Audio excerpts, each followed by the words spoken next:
This is GeroTheHero, and this is my review of Konosuba Season 2, Episode 10, the finale. So, of course, Kazumi and his group are running away from the mob that hates Aqua for pretending to be the goddess, but of course we know she is. And of course they try to go to the source of where the poison is, and of course it's blocked off by followers of Eris, the opposite faction. And what's interesting is that they use darkness's influence to get in. And right away we're introduced to the caretaker. Now what was funny is that Wiz right away knows that it's one of the guys that's the Devil's Army. And he's trying to pretend like he does not know Wiz. Of course he is one, and it's such a convoluted scheme that he's poisoning the water so Aqua's followers will not generate money, and that's how he's going to defeat everyone, basically, especially Aqua and her followers. So they decide to fight him because Kazumi gets kind of confident because he hears that he is a slime.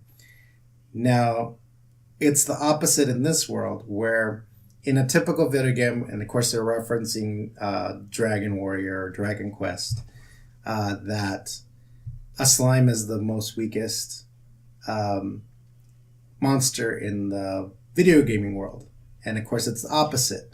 So he's getting all confident, getting everybody psyched up to fight.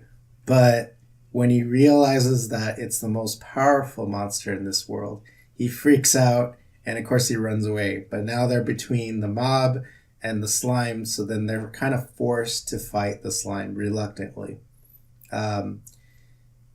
Kazumi still comes up with a plan that he realizes that the bones of the previous caretaker is still in his body, so he asks Aqua if she can revive him if he's been recently digested, and she says yes. So his plan is to do this, and also that they can freeze the body with Wiz's powers, and then use Megumi's explosion powers, of course. So it all goes to plan for the most part, but it looks like they defeat him, but he somehow survives all these attacks. And he's a miniature form, but he's still powerful. Now, of all things, Aqua actually becomes powerful through her followers that are kind of supporting her.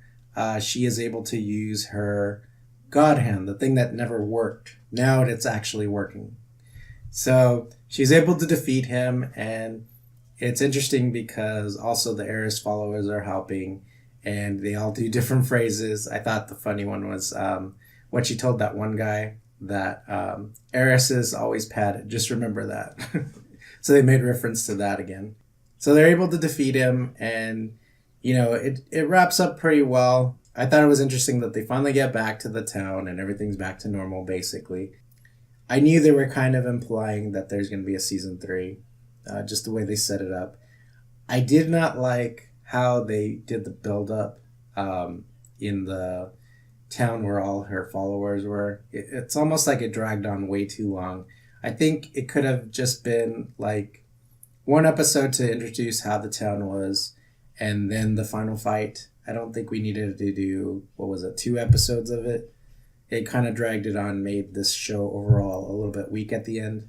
But I do like how they ended it. I am really looking forward to season 3. I just hope it's not going to be not as good in the 3rd season.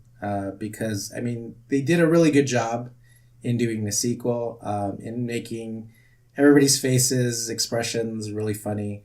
And the stories were really funny. And just how they ended it and started off the series where Kazumi has to deal with getting out of jail and all that stuff, and getting cleared and all that. Everything up to that was really funny.